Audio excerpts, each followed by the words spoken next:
The elected leaders of the Republican Party have two choices today. They can admit they do not know basic law enforcement procedure, or they can admit what their sheep would most likely consider far, far worse, that they're really secretly pretty confident in Commander-in-Chief Obama. Here's what happened. Yesterday, John Brennan, the assistant to the president for Homeland Security and Counterterrorism, revealed that top Republicans in Congress and on the intelligence committees were all briefed by Brennan on Christmas night about the capture of Umar Farouk Abdul-Muttalib, the accused underwear bomber. And all four Republicans, the Senate Minority Leader Mitch McConnell, House Republican Leader John Boehner, Senate Intelligence Committee Vice Chairman Kit Bond, and House Intelligence Ranking Member Pete Hoekstra, were informed that Abdul-Muttalib was in FBI custody. They have publicly complained that Abdul-Muttalib was not taken into military custody, but put into the civilian system, which of course includes Miranda rights warnings. But what did they say to the Obama administration secretly before their public political plan took form? I spoke to Senators McConnell and Bond. I spoke to Representative Boehner and Hoekstra. I explained to them that he was in FBI custody, that Mr. Abdul-Muttalib was in fact talking, that he was cooperating at that point. They knew that in FBI custody means that there's a process that you follow as far as Mirandizing and presenting him in front of a magistrate. None of those individuals raised any concerns with me at that point. They didn't say, is he going into military custody? Is he going to be Mirandized? They were very appreciative of the information. We told them we keep them informed, and that's what we did. So there's been quite a bit of an outcry after the fact where, again, I'm just very concerned on the behalf of the counterterrorism professionals throughout our government that politicians continue to make this a political football and are using it for whatever political or partisan purposes, whether they be Democrats or Republicans. Rather than admit, yes, of course they were comfortable with the Obama's administration's FB freaking eye with a head appointed by President Bush, envy of law enforcement all over the world, taking the lead on this, Miranda and all. Today, those four Republican leaders would rather have America believe they did not know that the FBI Mirandizes suspected terrorists. Kit Bond, whining in a typical statement, quote, Brennan never told me of any plans to Mirandize the Christmas Day bomber.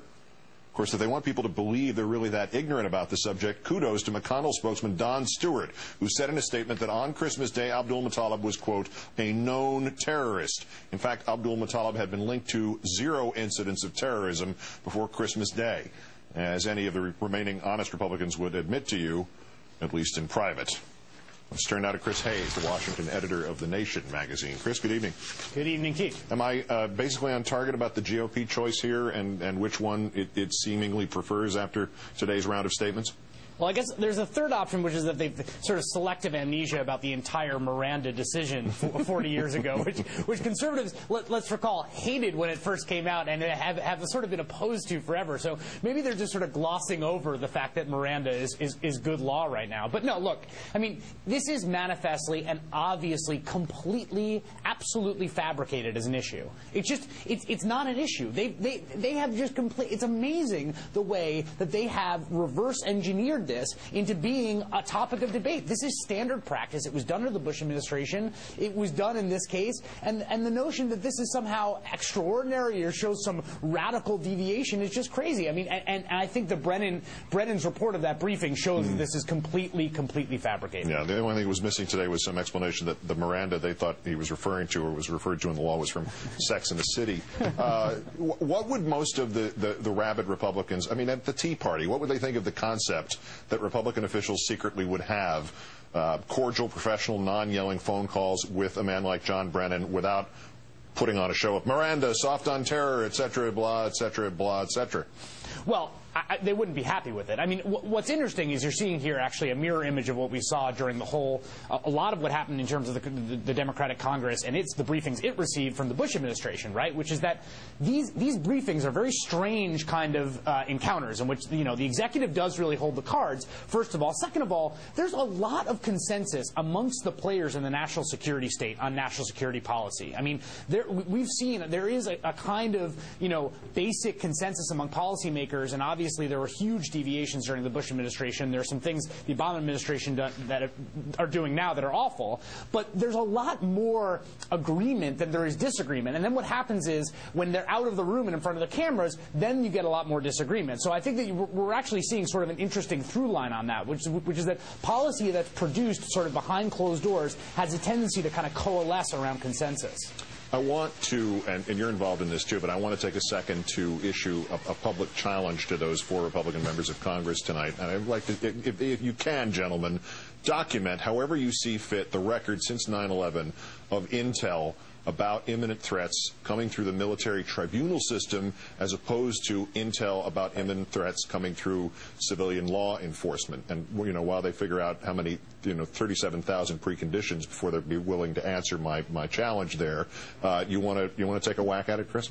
Well, look, this is something that the FBI has been trained to do forever. And one of the craziest things about Bush administration counterterrorism policy was that interrogations were shifted into the military apparatus. In the beginning, I mean, let's recall and go back and look at some of Jay Mayer at the New Yorker's incredible reporting on this. You had people doing interrogations, whether it was in Bagram or whether it was in Guantanamo, who had absolutely no training. They'd been given a 30-day course. They were just soldiers who'd been plucked and were now, supposed to be getting information out of people, whereas you had an entire ranks of people inside the FBI who are highly trained in interrogations, to do lawful interrogations, and to, get information out of people that in ways that don't involve torture, that don't involve these extraordinary measures. And that's where the locus of institutional knowledge on interrogation is and always has been, and that's where it makes sense to put those are the people it makes sense to put in charge when you're faced with a situation like this. But of course, the point of all that was obviously the torture. It was to fill a certain narrative, and it was deliberately chosen so that these people would not get any information. But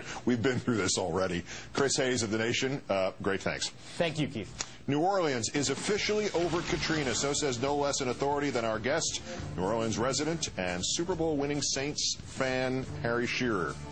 Remember the Daily Kos poll about Republicans Bill O mocked? They quoted it yesterday on Fox News to support Sarah Palin. Worse ahead. And when Rachel joins you at the top of the hour, live by the Ku Klux Klan, die by the Ku Klux Klan. Ron Paul facing 3 different primary challengers, all of them from the Tea Party.